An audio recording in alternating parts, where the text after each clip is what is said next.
So, good morning. Ako nga pala si Eros, ang inyong kuya, Kuya Eros. Kuya Eros. At isa akong 16 years old na binata na magsi-17 na sa April 7. Yeah, yeah. Magsi-17 na sa April 7 and wala pa akong pera. Wala pa akong negosyo, wala akong magandang katawan, wala akong kahit ano. Ang meron lang ako data na nagpapaload ako galing sa allowance na natatanggap ko sa magulang ko at laptop. Masyado akong privilege, no? Laptop, meron ako cellphone. So, meron akong privilege na makatanggap ng ganito. So, I'm grateful for this. But, yan. Naisip ko kung paano ko to gagawin. Kung, kung paano ako, kung paano ba ako mag improve gamit itong mga bagay na meron ako. Gamit tong kung gamit itong katawan ko, paano ako mag improve paano ako kikita ng pera, paano ako yayaman, paano ako mag-excel sa klase namin. And I think kung mapapanood yung isa kong video about self-destruction. Kanina ko lang yung ginawa eh. Kanina ko lang yung ginawa. Tapos inano ko lang ngayon. Tapos nag-record ulit ako. So yun. Ang first step na naisip ko, actually meron na ako first step eh. Ito na yung paggawa ko ng YouTube channel. First step ko na yun. First step ko na rin yung yung pagiging consistent ko. First step ko na rin yung pag-gym ko. Ay, no, wala akong pera eh. No, nakakapag-gym ako kasi may pera ako. Pero ngayon wala eh. Pero meron akong dumbbell dito. Meron akong dumbbell. Hindi siya ganun kabigat pero okay na. Makakapag-build na siya ng muscle kahit papaano. And pwede ka mag-push up, gawa naman. So, skip na natin yan.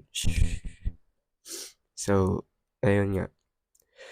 May bago ako naisip na second step naman. Gagamitin natin yung hiya. Shame. Shame. Shame. Shame. Gagamitin natin yung shame. Ito yung kapag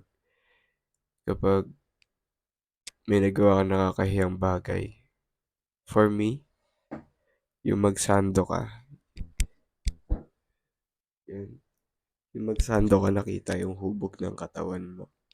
Yung lumabas kang kita yung hubog ng katawan mo na mataba ka, na payat ka, or basta yung hindi ka healthy. Tignan, wala kang six-pack abs. Alam ko, hindi porkat may muscle ka, healthy ka na, pero yun yung basehan ng healthy para sa akin.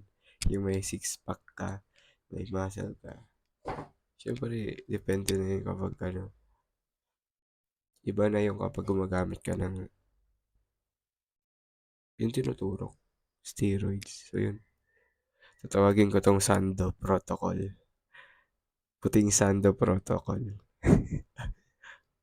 So, paano to gumagana? So, araw-araw, hanggang sa gumanda yung katawan ko, hanggang sa kumikita na ako ng pera. Until that, magsusuot ako ng sando, puting sando, araw-araw. Tama ba? So, yun. Puting sando protocol. Fuck. Puting sando protocol. Ito yung magsusuot ako ng sando araw-araw hanggang sa gumanda yung katawan ko. Kasi mahihiya ako niyan siyempre. Kitang-kita yung hubog ng katawan ko, kita yung dede ko, yung dibdib ko, kita yung taba ko sa tiyan kapag nakasando ako. So yun, magsasando ako araw-araw. Siyempre iba na rin yung kapag yung sa school kapag pupunta ka sa SM. Pwede ka ba magsando sa SM? Ko alam. Pero magsasando lang ako pag dito ako sa barangay namin. Pag naglalakad ako papuntang sa mga kaibigan ko, magsasando lang ako. So yun,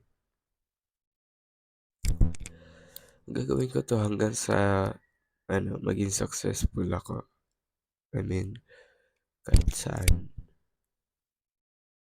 Ito, basta first step ko na 'to para makapag-build ng muscle, ng business, kahit ano.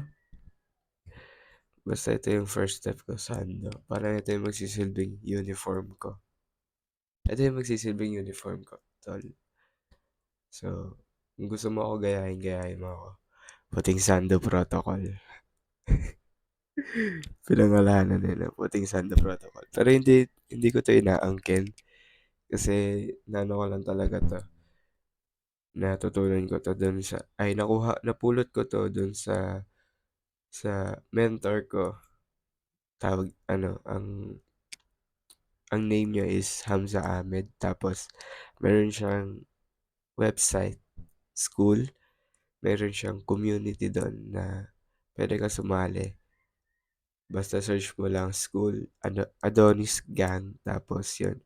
Tapos may classroom doon, tawag doon Adonis Protocol. Tapos isa to sa mga nakuha ko, Sando Protocol, puting Sando Protocol. So, yun. I-search nyo na lang school, Adonis Gang by Amsa Ahmed. Or Adonis Gang na lang. Kasi lalabas naman agad yun. So, yun. Sipon. Yan. That's 2 for today. See you next week. Walang edit-edit. Walang script. So, yun. That's all. Peace.